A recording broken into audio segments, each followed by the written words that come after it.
Good morning, everyone. Good morning. What a gorgeous day out. Blue sky. And I love how that singing bowl continues to reverberate. It just continues to come out there. So let's stand in body or spirit as we sing our opening hymn, Come and Go With Me. That's 1018, 1018 in your teal hymnal.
Music like that kind of always reminds me of like caffeine for the ears.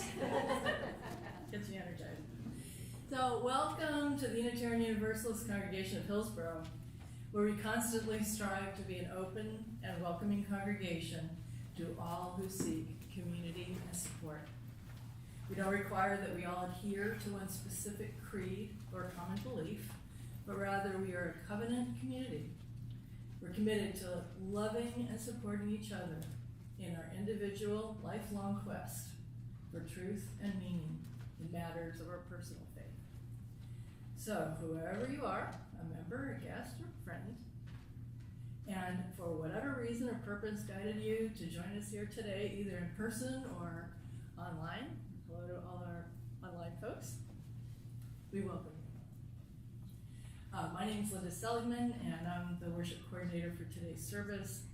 And as a lay-led congregation, there's a lot of contributors and people who make our services possible. And we thank you from the bottom of our hearts for everything that you give to this community. And I am your listening ear today, so if you would like to share what's on your heart and mind later, come find me, and be happy to speak with you. You're also welcome to email me if you'd like, or call me. And just so you know, the UUA overall theme this month is justice and equity. And now it's my pleasure to introduce a chaplain friend, Reverend Ron Thomas. He is happily retired. Hallelujah. Hallelujah. A pastor and works part-time as a hospital chaplain at UNC, and that's no small thing to do. So we welcome you all today, and thank you for being here. And before we create our time for worship, let's take a moment to share some important announcements. First of all, these folks, like, make sure they're on worship mode. And we'll enjoy our coffee or tea here in the sanctuary afterwards. And we'll have a time for having a discussion question in the back room. I think Reverend Thomas will stay for a bit, and we can discuss today's topic. Are there any announcements for the good of the community?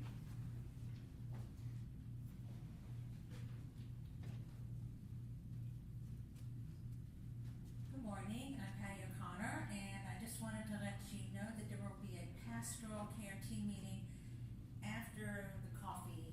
I'm not going to say hour, because then we put it kind of out there, but there will be a pastoral care team meeting. If the library is, if they're finished in there and it's available, we'll be there. Otherwise, we'll find a quiet corner in the sanctuary there.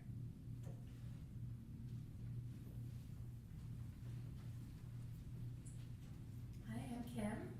For anybody who missed your newsletter on Friday, Allison Maley has stepped down as our moderator, and we're very grateful to her for all of her service.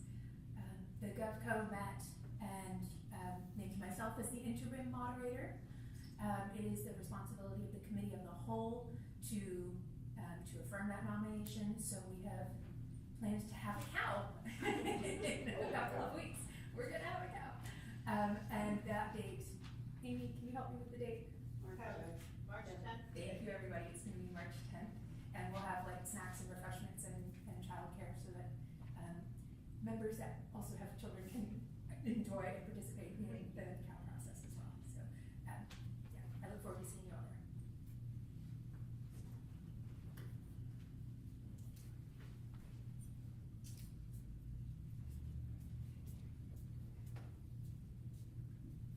Hi y'all, I'm Amy Dark, the program administrator here. I want to announce that the Songbirds will be holding their monthly practice here next week, March 3rd at 7 p.m. If anyone who wants to sing, come do so. Game night is going to be March 16th at 6 to 8 o'clock. Come play games, fellowship, friends, food. It'll be a good time. And also, I have purchased a new table for the coffee service, and a cart, and they are currently in boxes in the library. If anyone is like really excited about Allen wrenches, let me know, because they have to be put together. I think that's all I have. Thank you.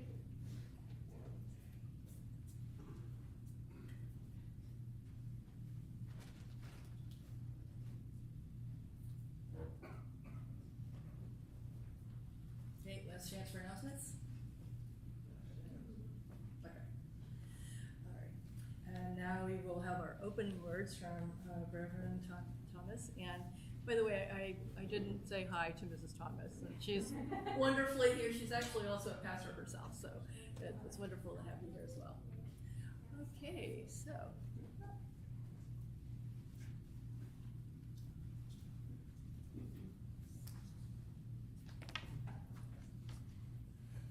Good morning.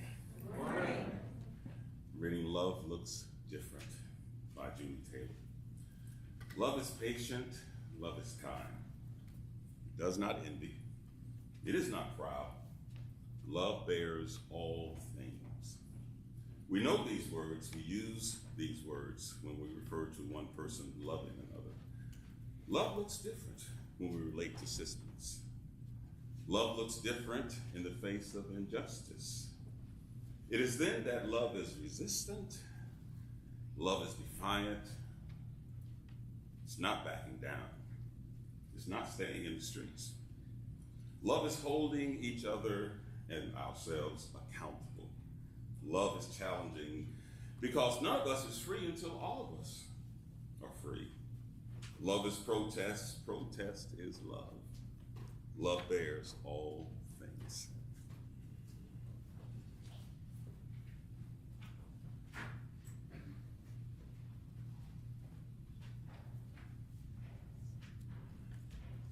Where's my friend Mary? She just went to get a cheesesteak.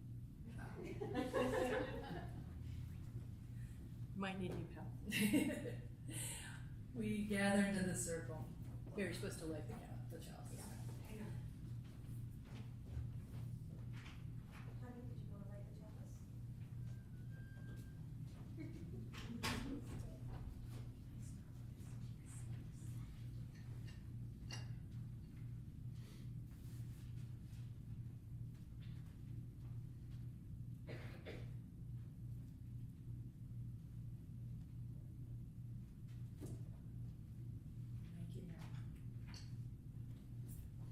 Into the Circle by Reverend Dr. David Breeden.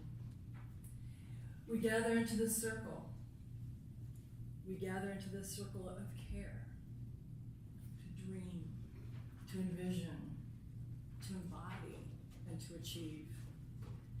Achieve the compassion we dream, the justice we envision, the dignity of each in an ever-growing circle of love and justice. Please stand and body your spirit as we sing our opening hymn, We'll Build a Land, number 121 in your great hymnal.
Time for Drays and Milestones.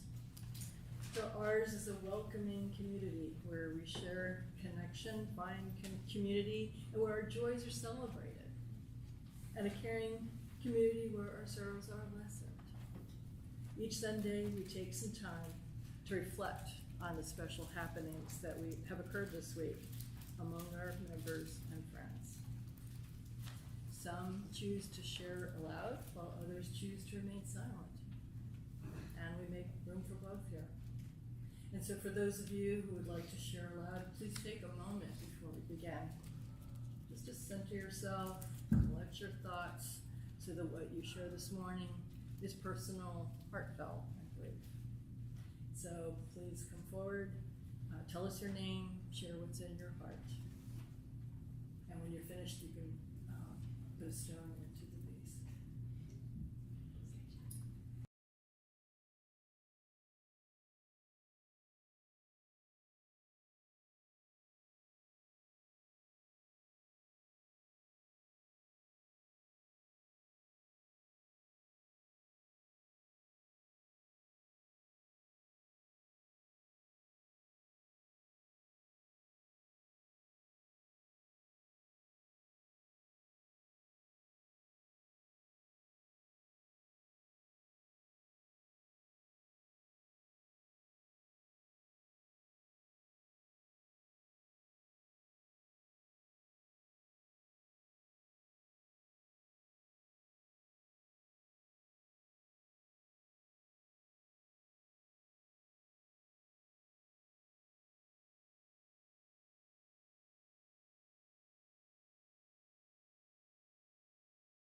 It's really good to see you here.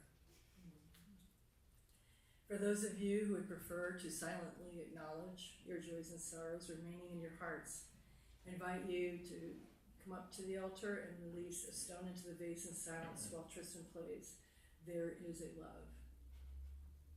After he plays it through one time, you're invited to join in singing the meditation song. That's in the order of service.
Justice is our prayer by Reverend Rebecca Savage. Spirit of life, eternal mystery that holds us close, receive the meditations of our hearts this day. We come together in this quiet moment to unify our hearts again toward the clarion call of our time. May justice and equity guide us to greater connection, a greater truth. Our part is just as great, to approach dismantling of systems of oppression within us in order for us all to be free. To know that when I cherish and tend to the divine spark within me, when I know in my bones that I am worthy of love and whole just as I am, that there is a greater potential for mutual understanding and care. Love is not scarce. Our ability to extend compassion and grace can be, I place my hand over my heart and I know I feel the spirit of life within me. I invite you to place your hand over your heart and feel the spirit of life within you. The spirit of life is divine within us. The spirit of life is here. This is the beginning of justice and equity when we go within in order to be of service in our communities and our world. May it be so. Amen. Blessed be.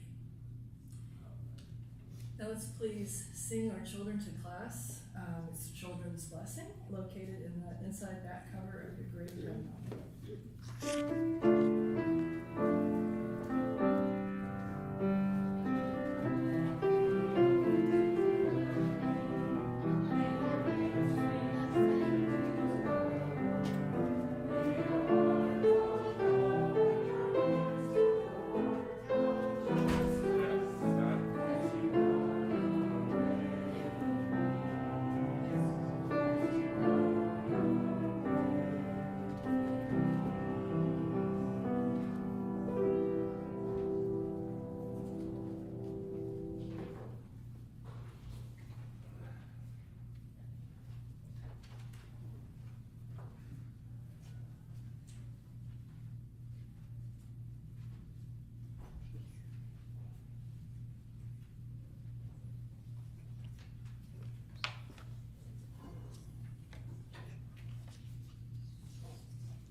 morning again.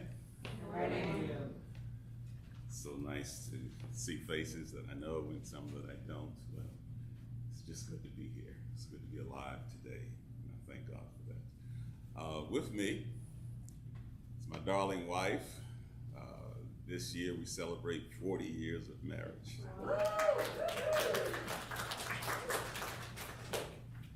And also my son, Nicholas. Amen. I want to speak very briefly, honey, time me please, because I don't know if I can get through all 60 of these pages this morning. About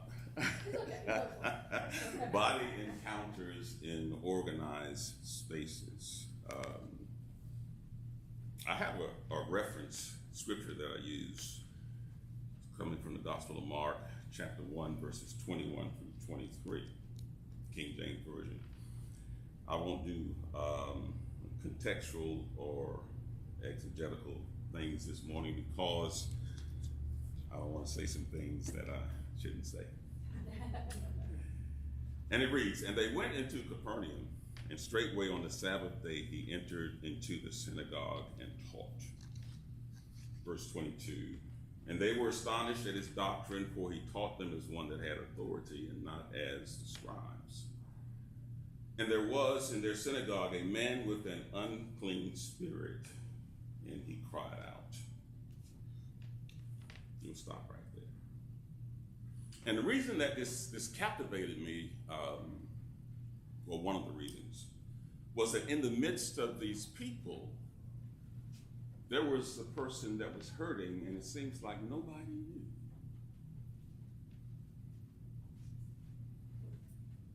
You would think that in a body like this that someone would know that this person or people in their midst are hurting. And I noticed this morning that you had various processes for addressing that, and I commend you on that. It's so beautiful to make sure that everybody is covered. But there are some people that are not covered, and those are the ones that I want to talk about this morning, as well as being in an environment where you cannot say certain things. Reading from Dr. Ebony Marshall-Turman, another minister that I love.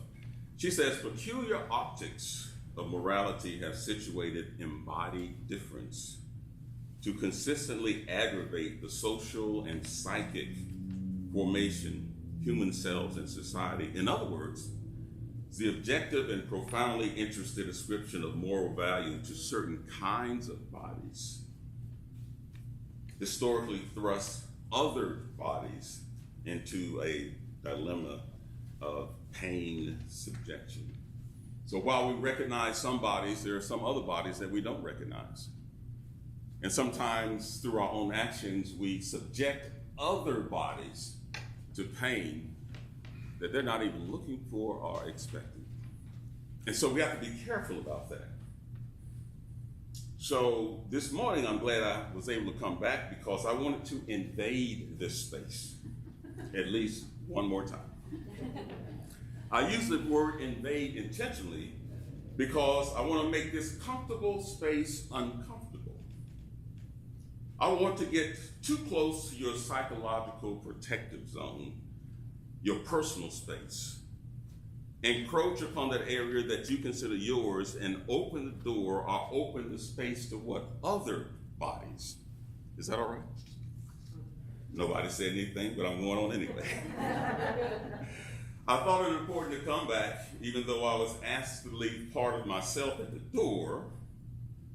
Yes, I was asked not to use or say certain words that are central to my belief, central to my being, not say them in this environment because my expressions of faith may not be acceptable. Which leads me to believe, am I being tolerated or accepted? For now, that's okay because the mission is more important than my feelings. You see, it doesn't feel good being tolerated. And note that you're being tolerated versus being accepted. Nevertheless, I can suffer being tolerated because I believe it important that I take this black body into what? This space. But why is that important? I'm glad that you asked. Because I want to be your neighbor. Well, I am your neighbor. And for that to work, then I must be where you are. That sounds like a song, doesn't it? Michael Jackson. I want to be where you are. Yeah. For us to be neighbors, we have to learn and experience one another. All right? I am your neighbor. Black, African American, male, Christian, Baptist neighbor who is also a son, father, dad, and husband. Now, being black in America, oh boy, a background of racial formation is essentially and explicitly antithetical to Western normativity, which leads into toleration rather than acceptance. See, toleration requires three things. First, there must be conduct, belief, or practices that one disapproves of. Second, although a person or a group has the power to act coercively against or interfere to prevent that which they disapprove, they do not. Inherent, therefore, to toleration are questions about the distribution of power. The tolerated are really those that are in power or have power. Third, not interfering must result more from acquiescence, resignation, indifference, apathy, or balance of power. Therefore, toleration involves more powerful refusing to act against a less powerful person, a group whose behavior or practices are intolerable.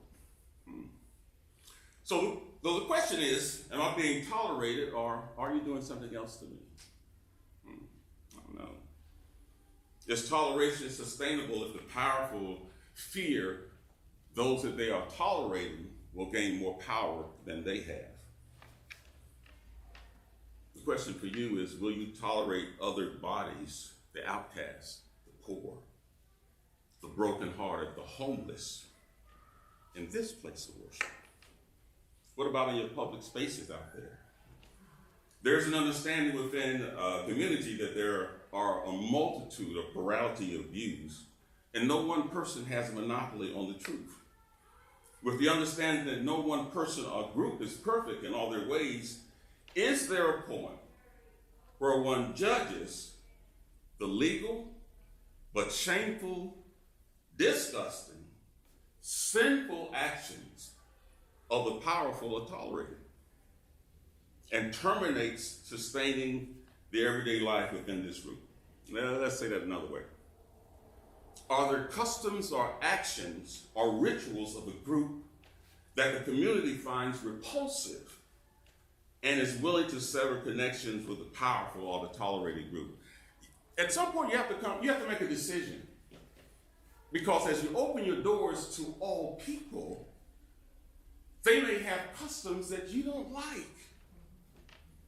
And so are you going to state those customs out loud? Are you going to tell them? Are you going to come together and say, these things we can tolerate and these things we cannot? Let me give you an example. There are some customs where adult men have the right to marry girls that are children.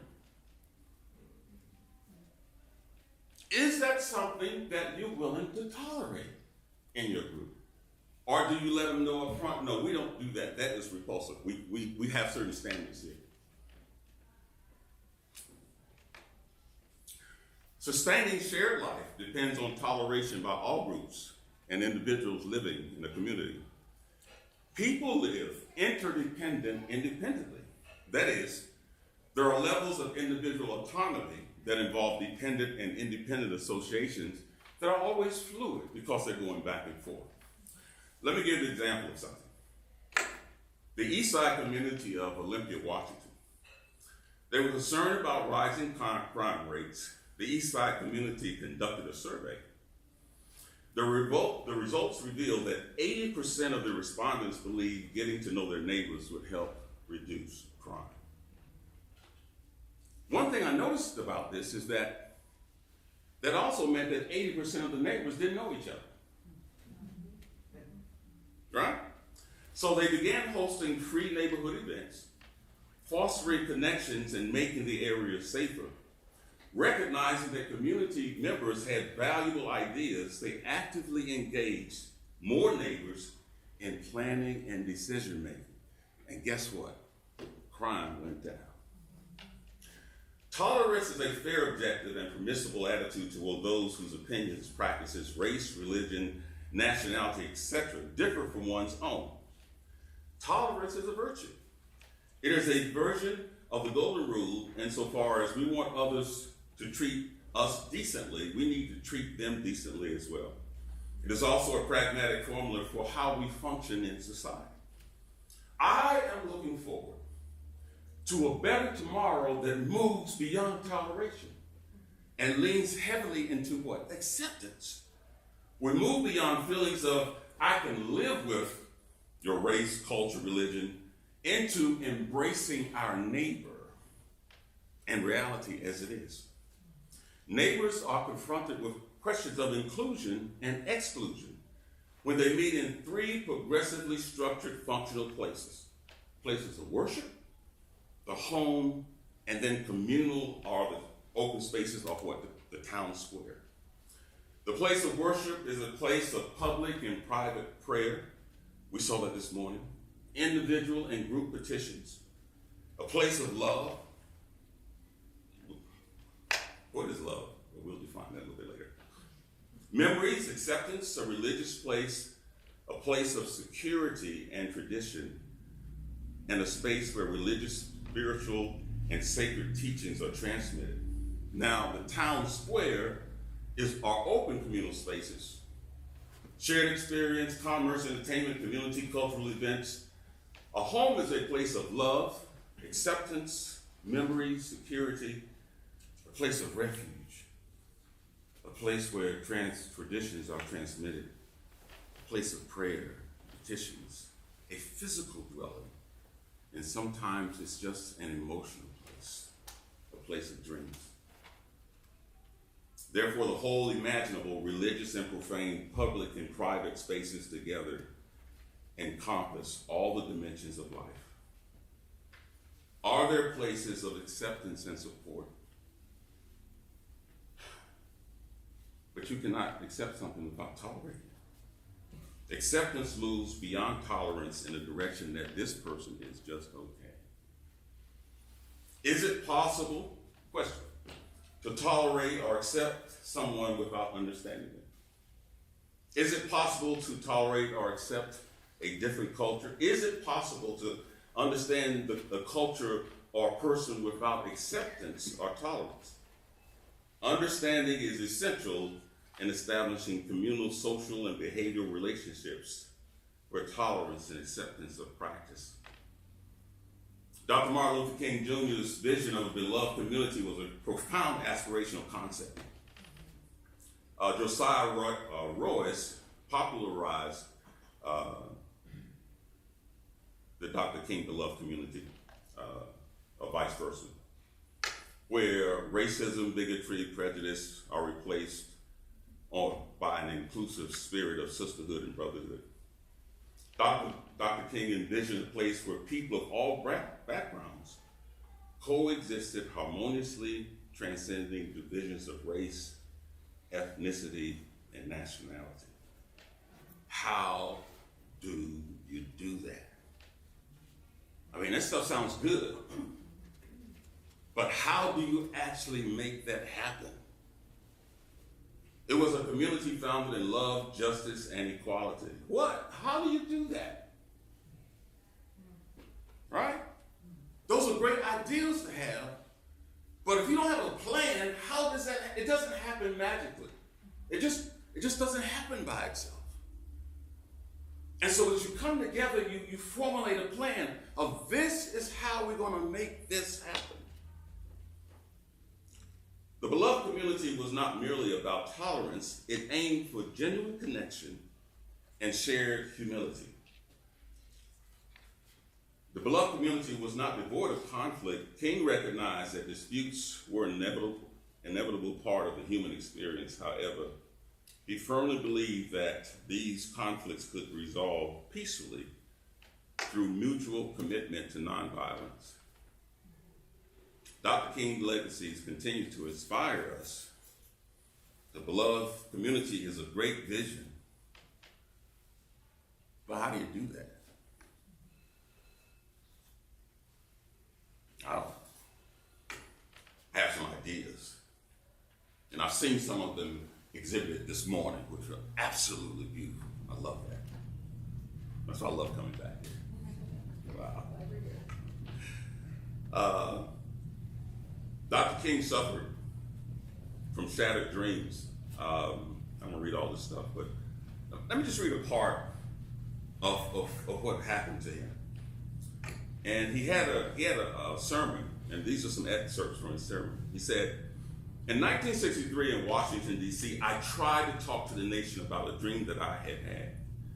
And I must confess that not long after talking about that dream, I started seeing it turn into a nightmare. This is Dr. King talking. Just a few weeks after I had talked about it, it was when 4 beautiful Negro girls were murdered in a church in Birmingham, Alabama. I watched that dream turn into a nightmare as I moved through the ghettos of the nation and saw black brothers and sisters perishing on a lonely island of poverty in the midst of a vast ocean of material prosperity, and saw the nation doing nothing to grapple with the Negro's problem of poverty.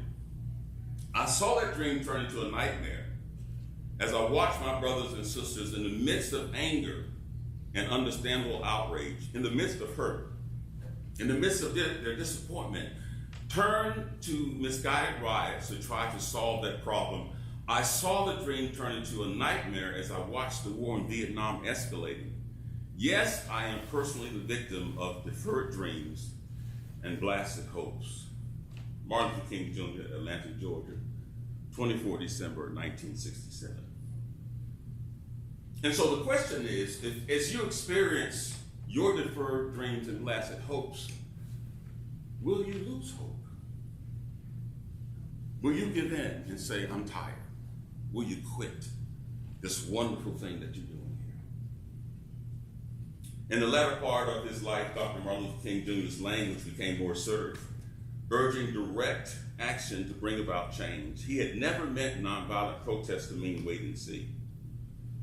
In fact, he made it clear that rebellion has a place in America just a few weeks before he died. Wow. How did a man who began talking about peace migrate to a place where he said riots are okay because change is not happening fast enough? He has a commitment to nonviolence, but he says sometimes you have to do something different in order to get the kind of change that you want. Have you considered doing something different to involve more of your neighbors in this place? Have you gone out of your way to contact people that you see but you don't know? And say, I want to be your friend. What are you willing to do that's different than what you've been doing so that you can expand what you're doing here? Personally, I believe that a lot of folks would benefit from what I've seen from the times that I've been here. Personally, I think that more people would enjoy what's going on here if they only knew about it. And they knew that, wait a minute, they knew that you cared about them. They knew that you were not just putting up a front just so you could have bodies come in place. But there was a genuine concern with, I've been around you, I've seen you, I want to get to know you. Let's be friends. But in doing that, you have to understand what people have gone through. Now, I'm standing here this morning as an adult, thanks be to God. But as a child, the Klan attempted to murder me and my brothers. because we went into their neighborhood. And you don't tell a child, don't go to that neighborhood, because you know what children are going to do. Well, why not? They have a church there, they can't be that bad. And so a group of us decided, well, we're going to go to that neighborhood anyway. And they came out with the dogs and the chains and the knives. Had not my brother picked me up when I fell, because we were running trying to get away from them, I heard the swoosh at the back of my head. And I saw this middle-aged white man with a beer belly, with chains in his hand, and it just missed my head. So you all didn't know that. But when you get to know people, you know their stories. You get to know what they've been through, what they've experienced. So how could you help someone like me in this place? Because all the anger that was there, and someone tried to murder me and my brothers and friends just because we were black. What do you do? So as you open up your heart and you invite people in, then you're able to hear their stories. And they can tell you how they hurt. Not those that are here, because y'all come here. What about them that are out there, that are still in their hurt and their pain and their suffering because they believe? Nobody cares. Will you tolerate the folks being here that you don't know?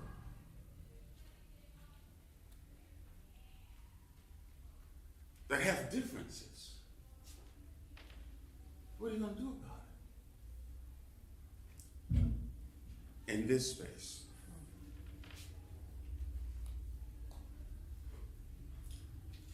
W.B. Du Bois, at the beginning of the century, said that black people have a dual consciousness, one that they have to maintain. Because they have a consciousness that's relative to the black community, and they have a consciousness that's relative to being out in public. Because at that point, being out in public could cost you your life.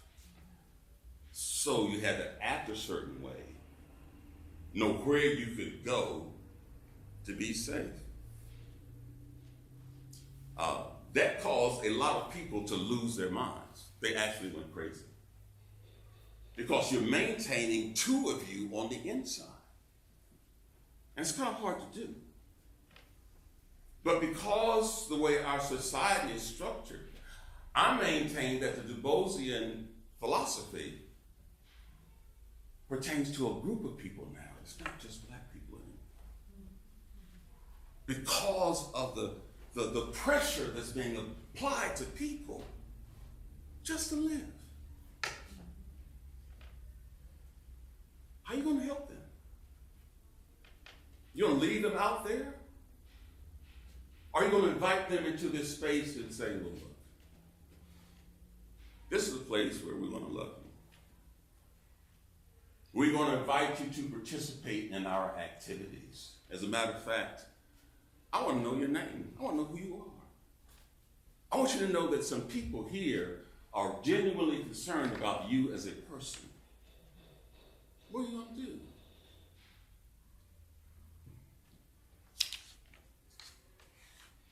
I'm not going to go through all 40 of these pages. But I'm going to skip to the end.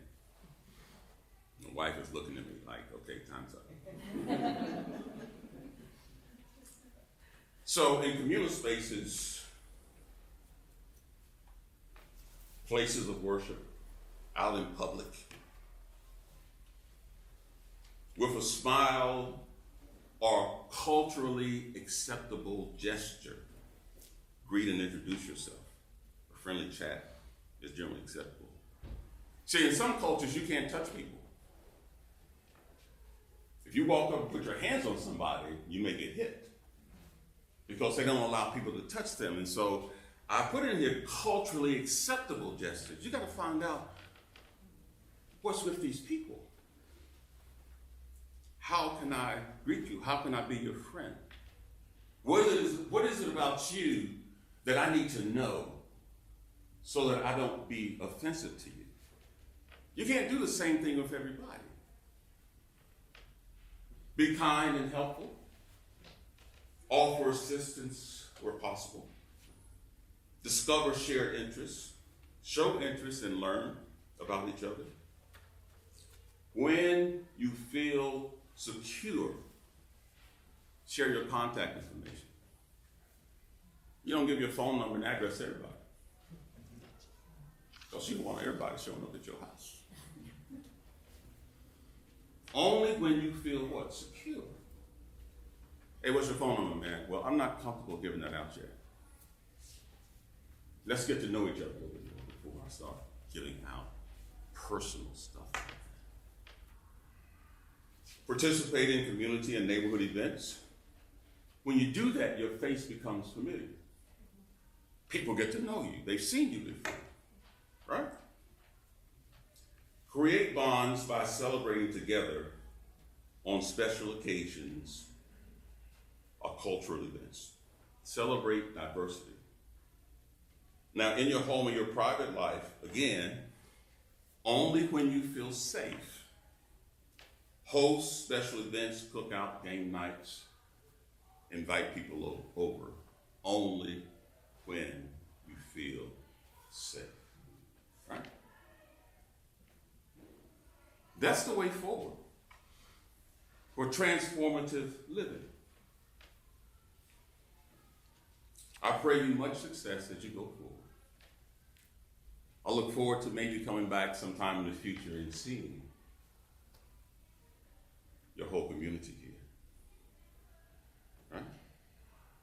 Caring for folks who need love so desperately. Opening the door to folks that you don't normally have conversations with. I love the fact that regardless of what you believe, that you can come here. Try it out. I'm a Baptist, I'm here. I'm a Buddhist, I'm here. Yeah. Any Muslims here? Seventh-day Adventists? Yeah. Yeah. It's going to be a wonderful thing for a place where people can come, regardless of their beliefs, and feel loved, and feel accepted, and feel the warmth that you have to offer. You have so much to offer. I hope you share it with a lot of people. Thank you.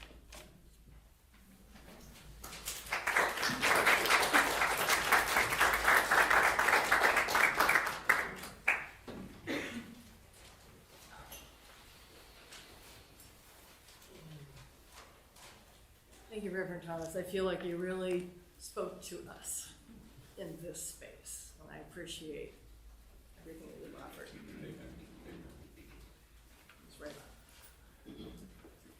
So each time on this Sunday, we take up a monetary offering which supports our social justice work in our Orange County communities. And this month, our offering goes to the Northern Orange NAACP. So please donate by putting in cash or check into our basket as we pass it around. You can go to our website, and thank you for your generosity.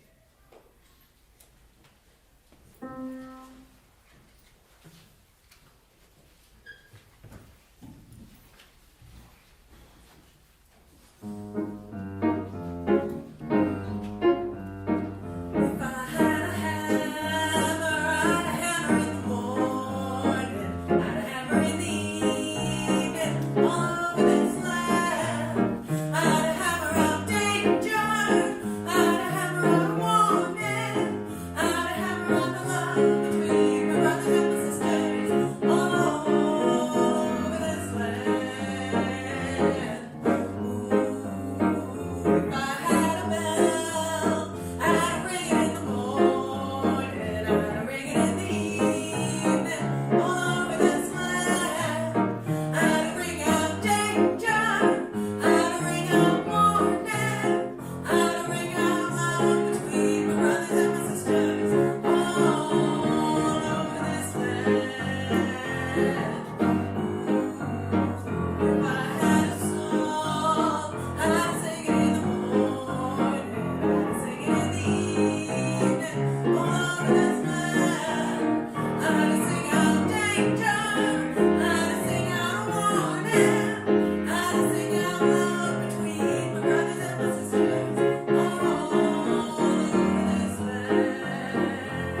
Please join me in our prayer of collective gratitude. Collective gratitude, found in your order of service. For the love that surrounds us every morning, for the friends beside us, and for the generous gifts just received, let us be truly grateful. And so for our closing hymn, please stand in body or spirit as we sing. Lift every voice and sing number 149 in your great hymnal. I have There Is More Love Somewhere. More love somewhere? Okay, sorry. Yeah, you're right. Okay, sorry. 95. 95, yeah, thank you. Collective gratitude. Like that, we prepared And forgiveness.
Your Hands by Tess Bombarder. We are your hands upon this earth. May we touch each other with gentle strength, offering healing, comfort, expressing love. Your arms are our arms. Give us strength to build the world according to the blueprints of compassion. We are your voice unto the nations. May we speak words of comfort, hope, and sing bravely songs of justice. Your feet are our feet. Guide them on the paths of righteousness, and when we become lost, find us. We are your body on the earth. Renew us, who are acting in this world, and may we experience your joy in the doing. Your joy is our joy. And how would you please extinguish the chalice?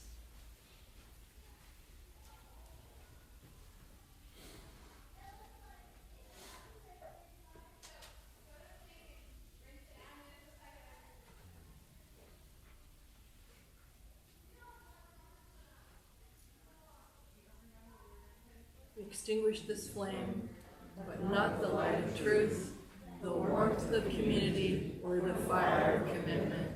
These we carry in our hearts until we're together again. Go in peace, my friends, and blessed be. And thank you, Tristan, for all your wonderful music today.